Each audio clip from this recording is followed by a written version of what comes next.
Hey bestie, I know, it's me again. I know I've been coming here as much as I can since you um went away. I'm pretty sure you're getting sick of and tired of hearing my voice for the past 25 days. I just want to go back to when all this began. I know you already heard this story many times because I'm still processing all this and rambling helps me calm my nerves, especially when I'm talking to myself. More importantly, with what's going on with my life and how fast things are moving. I know I'm kind of an introvert now, and I wasn't like this before, so I blame you. Alright, let's do this one more time. 25 days ago, we were having our play date because your precious hero, Iron Man, was abducted. And you got the stupid worry look on your face like when you fail an exam or you forgot it's my birthday a couple years ago because you were so busy that it flew off your head. I'm still not going to forgive you for that even though you dedicate an entire day of just the two of us. So I decided to give you a day about us, like returning the favor. But you really weren't into our play date. We could warm up later on. We watched a movie we were excited about. We went to our favorite sandwich shop and ordered the most expensive thing on the menu. And when you started warming up, I took you to the arcades and we just had fun. And of course, I beat you on your own game. I'll admit it, I've been practicing behind your back, and that look on your face when I beat you, priceless. I wish I took my phone out and took a picture of it. Then you decide to become a killer again, so I decided to take you here, at the riverside, where we could play as kids. When we made it to the riverside, I saw those cute ducks. Then I said that we should sit down on the shadow under that tree over there. Before we sat down, I remember you checking the ground for ants, and I felt that was thoughtful. Sometimes it's the small gesture that counts. And then, when we were looking at the sky with the sun and the clouds already on the horizon, and I asked if we can see the sunset because it's been forever since I saw it, and you say, sure. Then we moved closer. I put my arm around your back, and you put yours around my shoulder. Then I started rambling about being nervous and how lucky I was to have a best friend like you. Someone who has always been there for me. But I knew that as we grow older, we will spend less time together because we're adults now and we can do the same thing that we did when we were at our teens. So we made a pinky promise that we will never forget each other no matter what. Then, as we were about to, you know, sell the deal, shit hits the fan.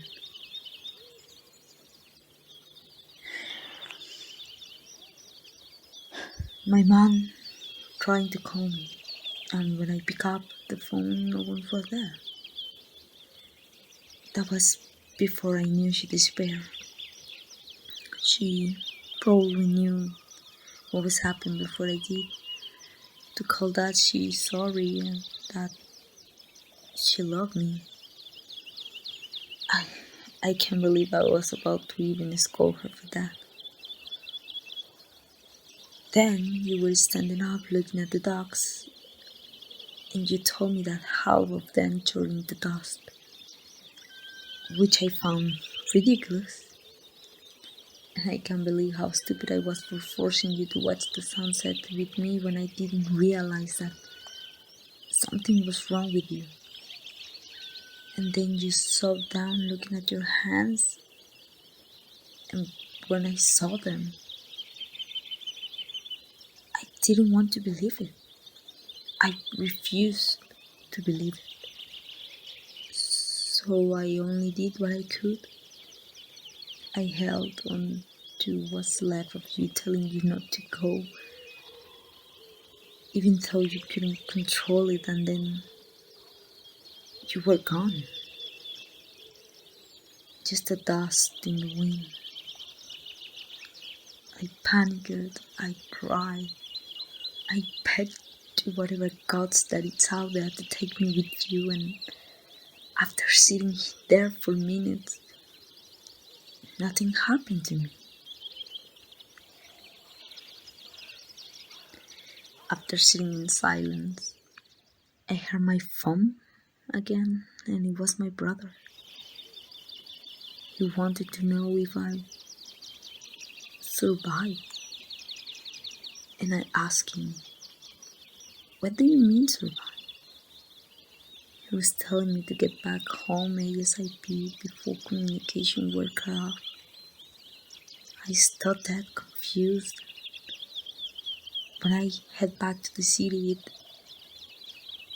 it looks like an apocalypse was happening. Cars crashing everywhere, helicopters crashing in the buildings, people running for their lives, ambulance trucks everywhere. The police came to try and restore order, and I'm not gonna lie, I thought it was the end of the war. It felt pretty traumatic too, because no one knows what was going on. And one guy screaming, "It's the end of the war, the Avengers fail us." It's not helping. So I ran back to my home, and I saw my brother with a gun. At first it was scary, because how could he carry a weapon like that? Then he explained that he wasn't gonna let our home be robbed and steal our supplies. So I tried to be logical and understood his motive. We boarded our windows, locked and barricaded our doors, and just staying there waiting for communications to go back online so we can call for help to whoever is left out there. So me and my brother stayed inside for 3 whole days, waiting for news, hoping the Avengers are still out there so they can help us. More importantly, to know what was the cause of all this. Electricity was off for a bit before it came back. Water was still running, which is good, and there was an emergency broadcast that there was going to be a curfew declaring martial law to restore order here while they figured out as to what was happening. That only one person per home is allowed to leave. I volunteered to go, while my brother stays to guard the house. I used that as an excuse to visit you here as much as I can, because losing you, it still hurts. More than half of my family was dusted. It was just me and my brother that survived, and I just cried. I thought I shed enough tears, but they just kept coming. But I needed to be strong. For you, for my brother, for me, and for what's left in this God-forsaken world.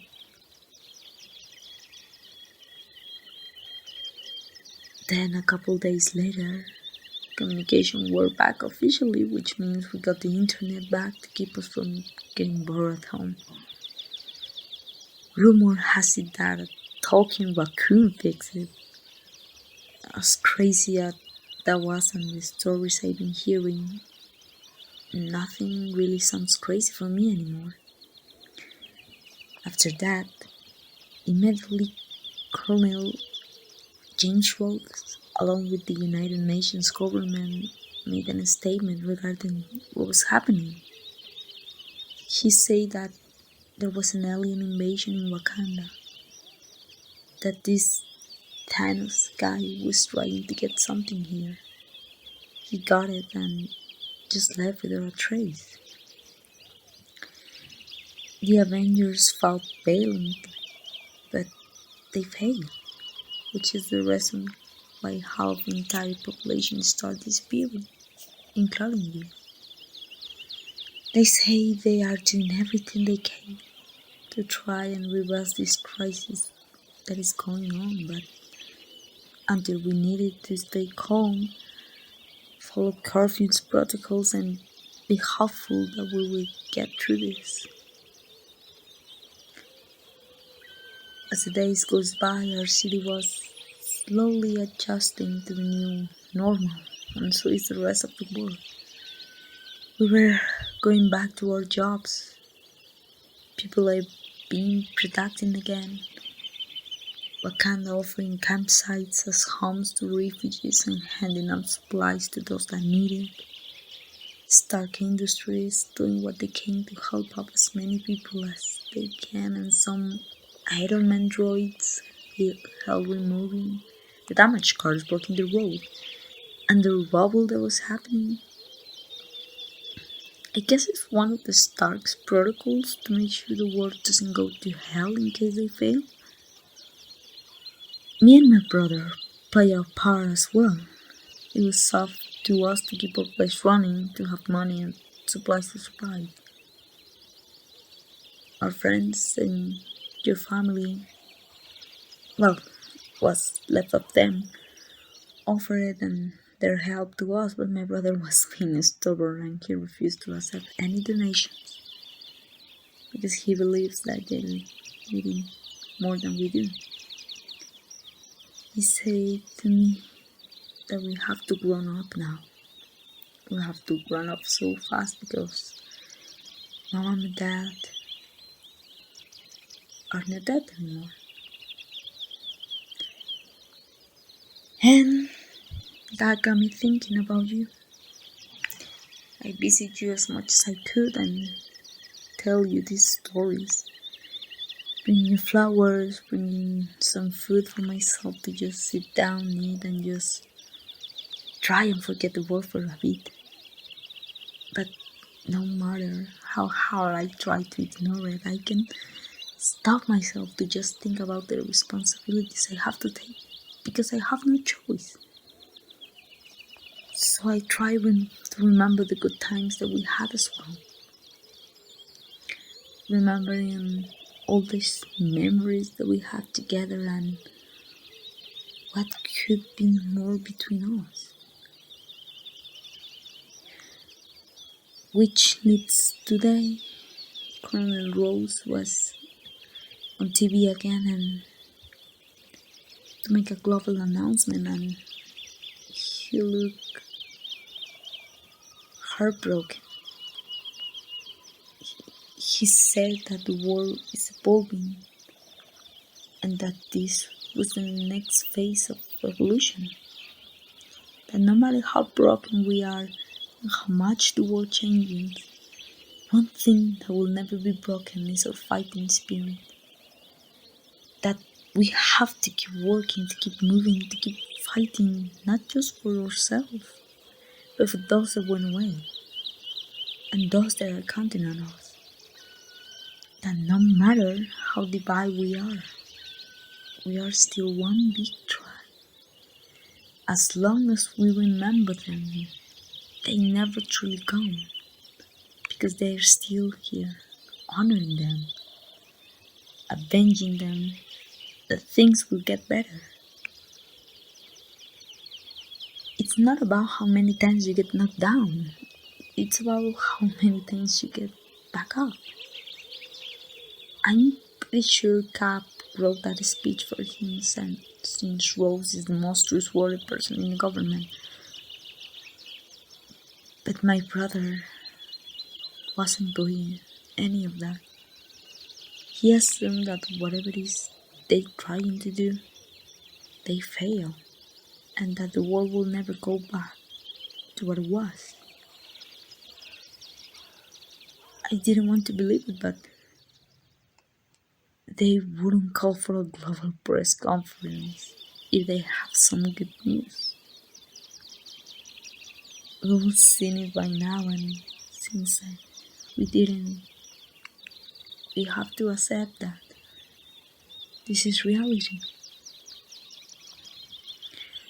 So he told me to go and say my goodbyes to you. I didn't tell him anything, but he knew what I'd been every day around the same time when I left the house. He was very observant about me, which is kinda creepy. So I came here today for the last time for now because I have to move on. Without you. I don't want to move on. I don't want to leave you. It's just gonna break my heart more than it ever is. I'm not ready to forget you and be an adult. But I can't stay either because I know you wouldn't want that for me. You would want me to move on as well. I wish we had more time. There's so much I want to do with you. So much I want to say. You made a pinky promise, remember? And you can never break a pinky promise. I wish I can do this all day. Just stand here and talk to you alone. But I can't. I have to go. Last thing I need is to get another airful or scolding from my brother. I have to move on. I have to change. To honor you. To avenge you.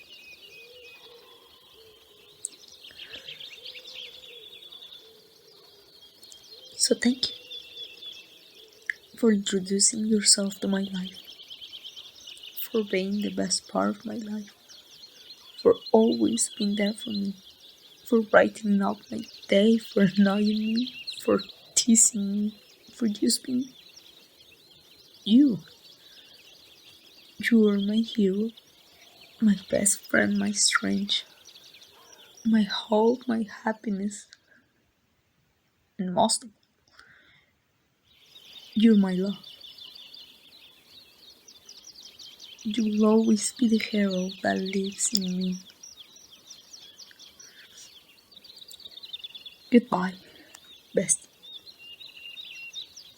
I will never forget you. One day, we will see each other again.